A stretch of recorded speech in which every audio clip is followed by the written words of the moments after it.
আজকে আমরা এখানে একসঙ্গে হয়েছি। আমার সঙ্গে যারা আছেন শ্রীমতী শান্তনা সমাজপতি এবং বিপ্লব নন্দী। আমরা চাইছি সেটা হচ্ছে যে চারিদিকে এখন এটা নিয়ে খুব আন্দোলন হচ্ছে, মানুষের মধ্যে একটা সচেতন ভাব গড়ে উঠেছে, এটাকে নিয়ে আমাদের এগোতে হবে। এতদিন তো আমরা ঘরেই বসেছিলাম, ভয় পেতাম, কেউ মুখ খুলে কিছু বলতাম না, কিন্তু সেটা সহ্য করতে করতে এমন একটা জায়গায় আমরা এসে গেছি যেটা এখন যত্রতত্র যখন তখন ঘটছে।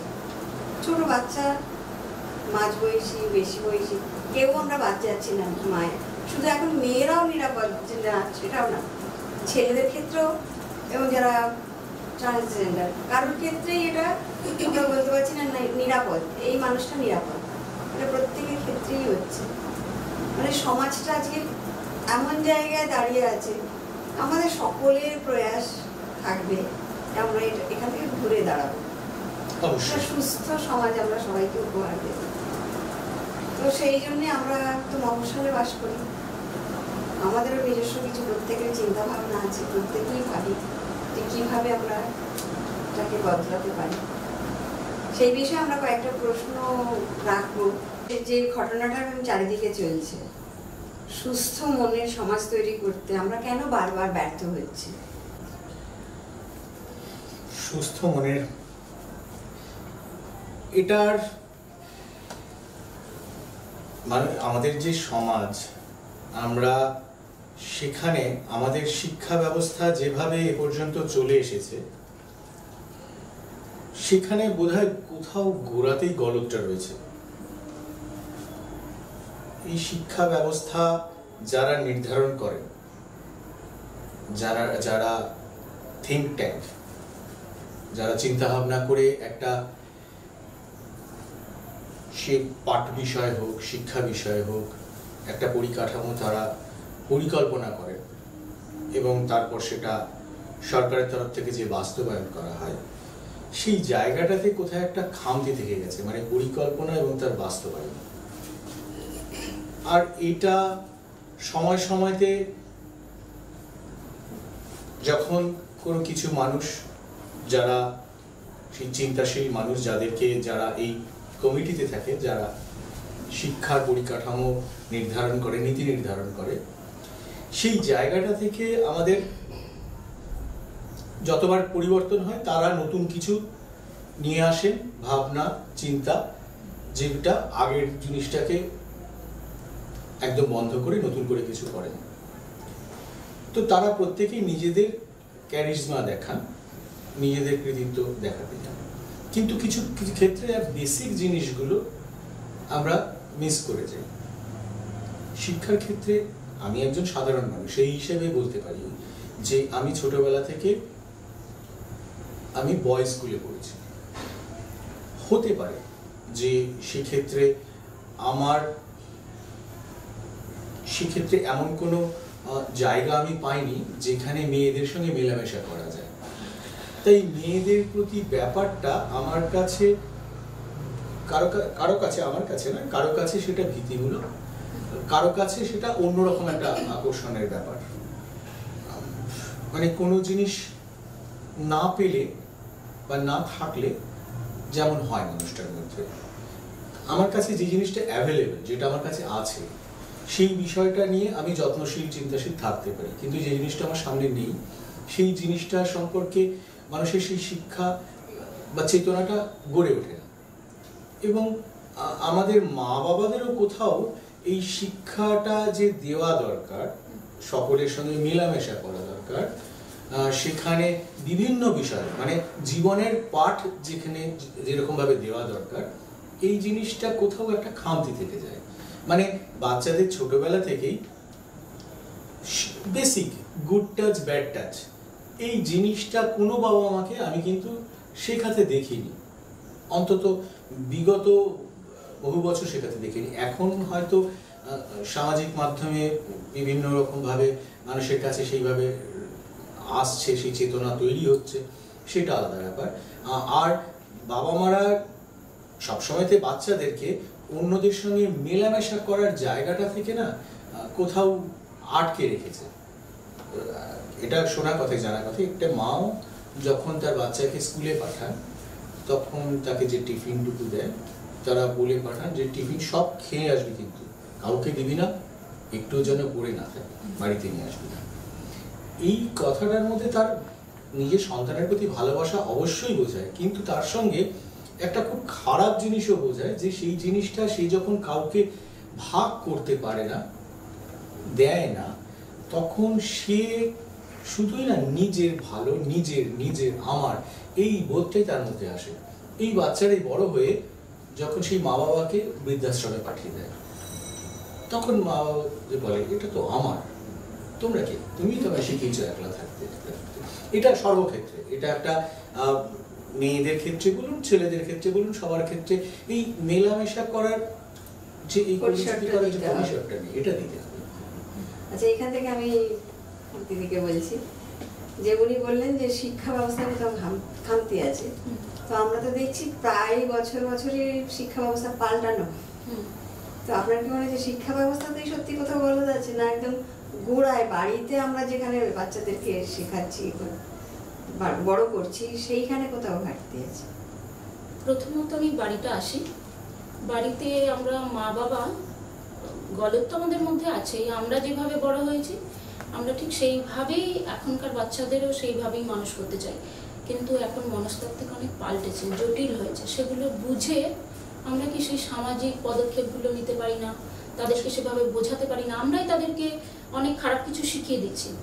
এবার পরবর্তীকালে সে যদি বড় হয়ে সেগুলো বহন করে চলে, তখন তাদেরকে দোষ দেবো আমরাই যে এটা তো করা উচিত ছিল না, ওই ছেলেটা এটা ভুল করেছে, ওই মেয়েটা ওটা ভুল করেছে। এটা হলো বাড়ির দিক। এবার আমি স্কুলে বা শিক্ষা ব্যবস্থার দিকে আসি। পরিবর্তন সমাজের নিয়ম বা উচিত, কারণ প্রজন্ম যত এগোয় পরিবর্তন না হলে সবকিছু স্ট্যাগন্যান্ট হয়ে যায়। শিক্ষাও তাই, শিক্ষা হচ্ছে প্রবাহমান, সেটাকে বয়ে যেতে দিতে হবে, এগোতে যেতে দিতে হবে। বা খামতি তো অবশ্যই আছে, যেটা আমার সব থেকে বড় খামতি মনে হয় সেক্স এডুকেশন বা মরাল এডুকেশন, যেটা এটা ইনক্লুশন দরকার। যেটা আমরা কি প্রথম থেকে ছেলে মেয়েদের মধ্যে যে বিদ্বেষ, বিপ্লব বাবু যেটা বললেন আর কি, খুব ভালো বললেন, আমি অত গুছিয়ে বলতে পারবো না। এবার তবুও চেষ্টা করছি যে বিদ্বেষটা কি আমরাই বপন করে দিচ্ছি, বা কোথাও থেকে স্কুল থেকে আর কি বলে যাচ্ছে তোমাকে you have to get highest mark, তোমাকে সব থেকে হাই মার্কটা পেতে হবে, বা আমরা বাবা মা বলি তুমি সব থেকে বেশি মার্কস পাবে, তোমার অত বন্ধুদের দেখার দরকার নেই, তুমি যাবে পড়াশোনা করবে চলে আসবে। এই যে সামাজিকভাবে আমরা তাকে কি একদম বিচ্ছিন্ন করে দিচ্ছি, তুমি কারোর সাথে মিশবে না, তুমি শুধু তোমারটাই ভাববে। এবার সেটা তো একটা ব্যাপার মনস্তাত্ত্বিকে, কোথাও শিশু মন তো সাদা পাতার মতো, এক ফোঁটাও যদি জল পড়ে সেটা দাগ রেখে যায়। এবার সেই দাগটা আর কি রয়ে গেছে, সে তো আস্তে আস্তে ওভাবেই বড় হচ্ছে। তারপরে সে যদি কোনো খারাপ কাজ করে ফেলে, আমরা তখন সমাজ থেকে তাকে দায়ী করবো, আঙুল তুলবো যে না তুমি এটা করেছো, ভুল করেছো, তখন আমরাই আবার আদালত হয়ে যাবো আর কি। এটা আমার মনে হয় স্কুল বা একদম ছোট জায়গা থেকে এই জেন্ডার বায়াসনেসটা না কোথাও একটা জেনারেলাইজ করা দরকার। শিশু, ছেলে শিশু, মেয়ে শিশু, ট্রান্স শিশু, এরকম আমরা ভাগ করি। ছেলে শিশুর ক্ষেত্রে কি ভাবি, ছেলে সন্তান, তার যেখানে খুশি হাত দেওয়া যায়। বিপ্লব বাবু যেটা বললেন গুড টাচ ব্যাড টাচ শেখাই না, যে ছেলেদের মানেই যে তার যে গোপন জায়গাগুলো সেগুলো টাচ করা যায় সেগুলো নয়, কিন্তু আমরা মায়েরা বা কাকিমারা আমরা সেগুলো করে থাকি নর্মালি। মেয়েদের ক্ষেত্রে সেটা করি না, সেটা ঢাকা থাকবে। এই যে একটা ডিভিশন, সেটা একটা করে ফেললাম। এবার ছেলেদেরকে তুমি ছেলে, তোমার কাঁদতে নেই, তোমার কষ্ট পেতে নেই। এই যে মেল ইকুয়ালিটি, তোমার রান্না করতে নেই, এই করতে নেই, যেগুলো আমরা কি একটা ডিভিশন করে দিচ্ছি যে ছেলেরা এইগুলো করবে, মেয়েরা তুমি নরম সরম ভাবে কথা বলবে, তুমি রান্না শিখবে, হ্যাঁ তুমি উঁচু গলায় কথা বলবে না, এই ব্যাপারটা। আর ট্রান্স শিশু সে যদি মেয়েলি হয় কোনো ছেলে, তাকে নিয়ে উপহাস করব। আর যদি কোনো মেয়ে যদি ছেলেদের মতো হয়, তাকে নিয়ে সেই জিনিসটা একই জিনিস উপহাস করব, সেটাও তার মনে দাগ কাটবে। কিন্তু যে শিশু ট্রান্স শিশু হয়ে জন্মেছে, সেটা তো তার বায়োলজিক্যাল একটা সেক্স। সে বড় হলে যখন সে বুঝতে পারবে, সে তার সেক্সটা ক্লেম করবে পরবর্তীকালে। কিন্তু আমরা সেটা ভাবতে পারি না, আমরা তাকে বিভিন্ন নাম দিয়ে তাকে উত্ত্যক্ত করি, মেয়েদেরকে অবদমন করার চেষ্টা করি, ছেলেদেরকে একটা জায়গায় কোথাও সুবিধে দিয়ে দিই। এই যে ব্যাপারটা হয়ে যায় না, আমরা ডিভিশনগুলো প্রথম থেকেই করে দিই। এবার ছেলে তখন ভাবছে কি মেয়ে তার থেকে সব দিক থেকে কমে থাকবে, আর ট্রান্স শিশু সে তার থেকে একদম বিচ্ছিন্ন, তো আমাদের মধ্যেই পড়ে না, আমরা ওরা, এই যে আমরা ওরা ডিভিশন হয়ে গেল, এখানেই একটা মারাত্মক মনস্তাত্ত্বিক ফাটল ধরে গেল আর কি। এইবার সেই ছেলে শিশুটিকে আমরা যদি শেখাই যে না, ছেলে মেয়ে সমান, তুমি বল পছন্দ করো মানে তোমার বোনও বল পছন্দ করতে পারে, সে পুতুল পছন্দ করবে না। হ্যাঁ, তুমি ছেলেদের জামা পরো, তুমিও পরো, তোমার জন্য সবসময় মেয়েদের জামাই পরতে হবে তা তো নয়। এবার তুমি যা করতে ইচ্ছে হচ্ছে এইভাবে কথা বলছো, বলো, তোমার মানে স্বাভাবিক, তোমার বোনেরও সেটা অধিকার আছে। হলো, এবার বোনের যদি পিরিয়ডস হয়, তুমি সেই জায়গাটা দেখো, কেয়ারফুলি দেখো, তোমার বোনের পিরিয়ড হচ্ছে, বোন তোর এটা হচ্ছে, তাকে সাহায্য করো। সেটা আমি কোট আনকোট বলতেই পারি, প্যাড টার্মটা ইউজ করলাম, যে তাকে সে ব্যাপারে আর কি সাহায্য করার মানসিকতা তৈরি করে দেওয়া, যাতে সে রাস্তাঘাটে কোথাও মেয়েদের দেখলে যার এরকম সমস্যা হয়েছে, জামায় যদি দাগ লেগে থাকে, সে যেন মুখ চেপে হাসে না, হাসাহাসি না করে, বাজে কথা যাতে না বলে। কোনো ছেলে হয়তো প্রেমের প্রস্তাব দিল, সে বিফল হলো, মেয়েটি না বললো, সে কি সেই নাটাকে সহ্য করতে পারছে না, কারণ ওই যে তার মনস্তাত্ত্বিক আমরা শিখিয়ে দিয়েছি, তুমি পুরুষ, তোমাকে একটা পুরুষতান্ত্রিক মনোভাব নিয়ে চলতে হবে, তুমি সব পাবেই। অতএব তখন কি সে হয়তো অ্যাসিড ছুঁড়ে মারলো বা রেপ করলো, তাদের মেন্টালিটিতে সেটা চলে এলো। আমরা কি করি, হয় মজা করি, নয় তিরস্কার করি। এটা কি একটা স্যাডিস্টিক আমাদের একটা কোথাও প্লেজার দেয়, যে একদম দিয়েছি, দারুণ একটা ব্যাপার। যে আমরা মেয়েদের সশক্তিকরণ যেটা ভাবছি, যে তাদের সেলফ ডিপেন্ডেন্ট যদি হয়, তাহলে হয়তো বা এই জিনিসটা হবে না, যে হঠাৎ করে একজন কেউ এসে কিছু একটা করে দিয়ে চলে গেল বা কিছু। এটা সত্যি কি তাই, যে একটা মেয়ে যে হয়তো জানে ক্যারেটে, এখন এটা হয়েছে মেয়েরা ক্যারেটা শিখলে নাকি নিজেকে রক্ষা করতে পারবে, এটা কতটা মনে হয় সঠিক? এই ব্যাপারে ওইভাবে ধারণা করা মানে ট্রায়াল অ্যান্ড এরর বেসিসে দেখতে হবে। আমি প্রত্যেকটা মানুষই তার একটা সেলফ ডিফেন্স টেকনিক চলে আসে যখন দেওয়ালে পিঠ থেকে যায়। তো সেই টেকনিকগুলো আমাকে কোনো মেয়েকেই শুধু আলাদা করে শিখতে হবে যদি তার বিপদ আসে, এই ব্যাপারটা ওইভাবে না ভেবে ওই আগে যে বিষয়তে আলোচনা হলো সকলের মধ্যে যদি শিক্ষাটা আসে, তাহলে তো এর প্রয়োজনীয়তাটা পড়বে না। হ্যাঁ, প্রত্যেককে শারীরিকভাবে সমর্থ হতে হবে, প্রত্যেককে নিজের প্রোটেকশন এবং নিজেকে রক্ষা করার ব্যাপারটা জানতে হবে, এটা তো খুব সত্যি কথা। এবং সেটার জন্য এবার দেখুন, এই সেলফ ডিফেন্স টেকনিক এইটা শেখার সব জায়গাতে তো সেই রকম সুযোগটা নেই। বিশেষ করে আমাদের মতো দেশে, যেখানে 145-50 কোটি মানুষের দেশ, সেখানে আমরা কতটুকু খবরই বা পাই। আজকে যে ঘটনাটা নিয়ে সারা কলকাতা শুধু নয়, সারা রাজ্য শুধু নয়, সারা দেশ শুধু নয়, সারা বিশ্ব যেখানে তোলপাড় হচ্ছে, সেখানে সেইভাবে খবরটা ছড়িয়েছে বলেই না সকলের মধ্যে চেতনাটা এসছে এবং এরকম একটা জনজাগরণ ঘটেছে, এবং সেটা এখনো পর্যন্ত কন্টিনিউয়াসলি চলছে। কিন্তু এই ঘটনার পূর্ববর্তী সময়তে, এই ঘটনার পরবর্তী সময়তে একই ধরনের বা কাছাকাছি ধরনের এরকম আরো অনেক ঘটনা কিন্তু ঘটছে। কতটুকুর আমরা খবর রাখি, কতজনকে আমরা আটকাতে পারি, কতজনকে আমরা আটকাতে পারি, যদি শেখেও তার অ্যান্টিপ্রোটেক্ট কিছু আবার ঘটবে। স্থিতিতে ওইভাবে ওইরকম ভাবা যায় না, হয় না, হয়ে ওঠে না, আচমকা, সবকিছু আচমকা। আমরা যখন এরকম নিপীড়িত হচ্ছি বা কারোর দ্বারা আক্রান্ত হচ্ছি, আমরা কি থানায় গেলে বা কোথাও গেলে সঙ্গে সঙ্গে এফআইআর করতে পারছি? আমাদের কি সেই গুরুত্বটা দেওয়া হচ্ছে? এখানে কি একটু প্রশাসনিক ব্যর্থতার কথা আসছে না? একটুখানি কেন, এই যে মানুষের যে জনজাগরণটা ঘটেছে, সেটা কিন্তু ওই কারণগুলোর জন্যই, ওই কারণগুলোর জন্যই। একটুখানি প্রশাসনিক ব্যর্থতা আছে নয়, আছেই।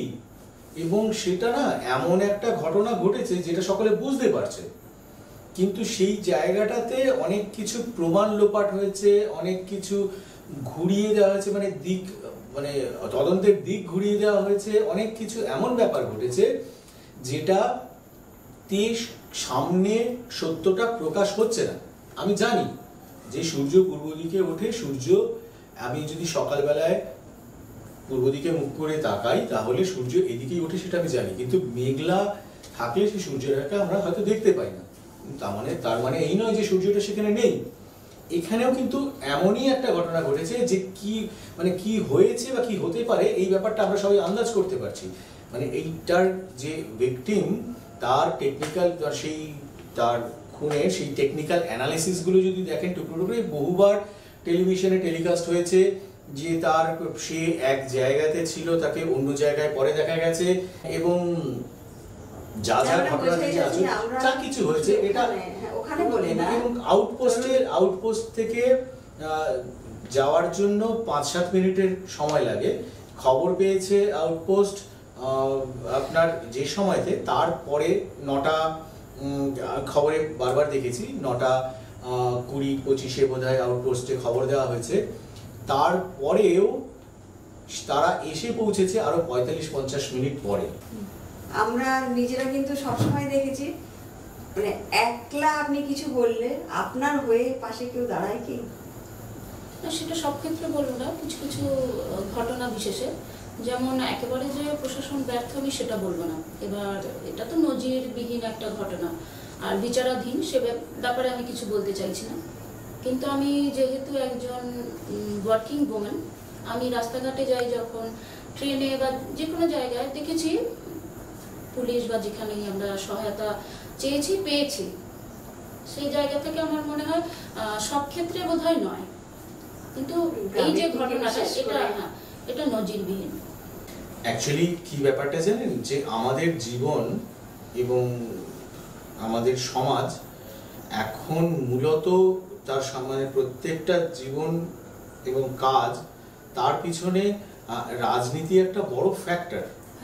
এবং মানে কারো বাড়ির পাশে রাস্তাটা কাঁচা হবে না পাকা হবে, তার বাড়ির পাশের ল্যাম্পপোস্টের আলো জ্বলবে কি জ্বলবে না, সেটা নির্ভর করে সেই রাস্তার পাশের বাড়িগুলি অধিকাংশ কোন দলের সমর্থক, সেটা প্রশাসনের যারা আছে তাদের সমর্থক না তার বিরুদ্ধ দলের। আন্দোলনটা কিন্তু শুরু করেছিল সাধারণ জনতা। আপনারা দেখবেন রাত দখল যেটা হয়েছিল সেটা কিন্তু মহিলারা শুরু করেছিল, সেটা তারা সাধারণ নাগরিক ছিল। সেখান থেকে এরা ভুক্তভোগী, যারা ডাক্তাররা যারা, এরা কিন্তু বহুদিন ধরে এটাকে চোখে দেখছে, মানে কি বলবো, খুব খারাপ ভাবে তাদের কাছে ফিরে আসছে, কিন্তু তারা কিছু করতে পারছিল না। তারা কিন্তু একটা সাহারা পেয়েছিল, এই আন্দোলনটা তাদের একটা সাহারা দিয়েছিল যে আমরাও বেরোতে পারি, আমাদেরও তাহলে আমাদের কাছে কাজটা করতে হবে। তো সেই হিসেবে সবাই আমরা একসঙ্গে হয়েছিলাম। কিন্তু যেটা এখন হচ্ছে, ডাক্তাররা ধরুন আপনি বলছেন ডাক্তাররা যদি সবাই মিলে ফিরে যায় কাজে, তাহলে আন্দোলনটা ছিনিয়ে যাবে। কালকে একটা ঘটনা আমি দেখলাম, সেটা হচ্ছে দেবীপুর, বর্ধমান থেকে দেবীপুর পড়ে, সেখানে গ্রামীণ হসপিটাল যেটা, সেখানে একজন লেডি ডক্টর আছেন, তাকে হেল্প করার জন্য একজন সিনিয়র নার্স আছেন, একজন কেমিস্ট আছেন। পুরো হসপিটালটা জলের তলায় চলে গেছে, 3 জনে কেউ বাইরে যেতে পারছে না, রুগীকে আনা যাচ্ছে না। একতলায় যে কটা রুগী ছিল তাদেরকে দোতলায় কোনো মতে একটা চালার তলায় রাখা হয়েছে, কারণ নিয়ে যাওয়া যাচ্ছে না। এইবার ওই ভদ্রমহিলা বলছেন, জল দেখাচ্ছেন আর বলছেন যে আমি একা কি করব, যদি এখন খুব জরুরি কিছু একটা আপৎকালীন কোনো বিপদ আসে, আমার একলার পক্ষে এখানে কিছু নেই, আমি যে কিছু আনাবো সেটা হবে না, কাউকে পাঠাবো হবে না, তাহলে আমার কি করণীয়? এখন বন্যাটা যেভাবে এসেছে তাতে করে আমার মনে হয় ডাক্তাররা যে ডিসিশনটা নিয়েছেন যে আমরা গ্রামে পরিষেবা দেবো, এটা খুব ভালো ডিসিশন আমার মনে হয়। আন্দোলন করার জন্য আমরা সাধারণ জনগণ তো আছি, আমরা থামবো কেন? আমরা শুরু করেছিলাম, আমাদের ঘরের মেয়ে গেছে, আমাদের মেয়েরা প্রতিনিয়ত এভাবে ক্ষতিগ্রস্ত হচ্ছে, আন্দোলনটা আমরা চালিয়ে যাই, মায়েরা চালিয়ে যাই, আপনারা সঙ্গে আছেন, আপনারা চালিয়ে অবশ্যই। অ্যাকচুয়ালি আমরা কোনো কিছুকে একটা লক্ষ্য করে এগিয়ে যাই, আমাদের সামনে একটা লক্ষ্যবস্তু থাকাটা দরকার। সেটা কোনো লিডার হোক, সেটা কোনো লাঠি হোক বা সেটা কোনো কিছু, না, সেটা তো সামনে আছে। যদি কোনো কিছু ওখানে না থাকে, জাস্টিসটা তো আমরা পাইনি। হ্যাঁ, সামনে এই আন্দোলনটারও ক্ষেত্রেও কিন্তু কিছু নেতৃত্ব সামনে থেকে কাজ করছে, যাদেরকে দেখে বাকিরা উদ্বুদ্ধ হয়। এটা যুগ যুগান্তর ধরেই এটাই চলে আসছে। সেই জন্য যে কোনো সৈন্যবাহিনীতে সেনাপতি বা তাদের অ্যাসিস্ট্যান্টদের ভূমিকা কিন্তু সেইটাই, যে গোটা দলকে পরিচালনা করা। তাই তারা নেতৃস্থানীয় যারা, তারা যদি সেই আন্দোলনটা থেকে বা যে কোনো দলের ক্ষেত্রে তারা যদি সামনের লক্ষ্যবস্তুটা যদি সরে যায় না, পিছনের অংশটাও সেটাও ডিসব্যালেন্স হয়ে যাবে। সেই কারণে অল্টারনেট করেই হোক বা ফিক্সভাবেই হোক, সামনে লক্ষ্যবস্তু বা লড়াইয়ের কিছু মুখ থাকাটা দরকার, যাদেরকে দেখে বাকিরা হয়তো এগোবে বা ময়দানে ডেটে থাকে। স্বাভাবিক জীবন থাকুক, কিন্তু লড়াইটাও থাকুক। আমার মেয়ে বাইরে থাকে, হস্টেলে থাকে, তো ওদের ওখানে ভালো ব্যবস্থা, খাওয়া দাওয়া ভালো, থাকার ব্যবস্থা ভালো, পড়াশোনা হয় এবং সপ্তাহে 2 দিন করে পার্কে তাদেরকে 1 ঘন্টা করে যাওয়ার সুযোগ দিত। তো তারা সেখানে, আমি জিজ্ঞাসা করলাম, আমার এত কিছু মাথায় নেই, তো আমি জিজ্ঞাসা করলাম, বললো যে না, আমাকে আর যেতে দেওয়া হয় না আমাদেরকে, কারণ চারপাশের পরিস্থিতি এত খারাপ, আমাদেরকে 1 ঘন্টার জন্য ওই যেতে দেওয়া হয় না। মানে 150 মিটার 200 মিটার দূরে পার্কটা, সেখানে তাদেরকে যেতে দেওয়া হয় না। মানে সবার মধ্যে না একটা বলা হয়েছে যে মেয়েদেরকে রাত ডিউটি দেওয়া হবে না বা রাতে তাদেরকে ঘরে থাকতে বলা হচ্ছে। কাদেরকে বলা হচ্ছে? আমরা তো দেখছি বেশিরভাগই বলা হচ্ছে যারা মানে সেই রকম কাজ করে, যেমন ডাক্তারদের বলা হয়েছে যে লেডি ডাক্তারদের রাতে ডিউটি দেওয়া হবে না বা 12 ঘন্টার বেশি ডিউটি করতে পারবে না, এইগুলো বলা হচ্ছে। কিন্তু আমরা খেয়াল করে দেখছি না যে আমাদের বাড়িতে যে পেশেন্ট থাকে, তাদের দেখাশোনার জন্য যে আয়া আসে, তারা কিন্তু রাতেও ডিউটি করে, তারাও কিন্তু বাড়ির বাইরে বেরোচ্ছে। বা ধরুন রাস্তাঘাটে, এই যে আপনি ট্রেনে আসবেন, রাতে যে লেডিস কামরায় যে লেডি কনস্টেবল থাকেন, তার নিজেরও কিন্তু বিপদ আছে, ফেরার সময় তারও বিপদ আছে। তা আমাদের মনে হয় যে আমাদের ওইভাবে না ভেবে সকলের মাথায় এটাই রাখা উচিত, যেভাবে একদম সেই শেকড় থেকে এটাকে তুলে নিতে হবে এবং শুরু করতে হবে। সেটা ঘর থেকেই শুরু করতে হবে। যে 100 জনের মধ্যে 99 জন হয়তো তার ছেলে বাচ্চাটিকে, শিশুটিকে সে মানে টয় গাড়ি কিনে দেয়, মেয়েটিকে ডল কিনে দেয়, যেটা ম্যাডাম বলছিলেন। কেন রে বাবা, আমারও তো পছন্দ হতে পারে, আমার নিজের ডল পছন্দ ছিল এবং সেটা আমার জেঠু এনে দিতেন অনেক বিদেশি ডল, সেগুলো আমি দিদি থেকে নিয়ে খেলতাম, তো সেগুলো, এবং আমার গাড়ি তাকে নিতাম। তো সকলের এই এক্সচেঞ্জ, আদান প্রদান, সেটা ভাবনার আদান প্রদান, জিনিসপত্রের আদান প্রদান। আমরা যারা একটু পেছন দিকে, আমি আমার কথাই বলছি, আমাদের মতন যারা, আমরাই এইসব শিখিয়েছি, এটাকে প্রশ্রয় দিয়েছি, কিন্তু সেই আমরাই এখন বিপদে পড়ে রাস্তায় বেরিয়েছি। সেটাই তো হয়। আজ আমরা বিপদে পড়ে আমরা রাস্তায় বেরিয়েছি, থেকে শিখেছি। তো সেইটাই আমরা চাইছি এইভাবে সকলের মধ্যে এই চেতনাটা আসে।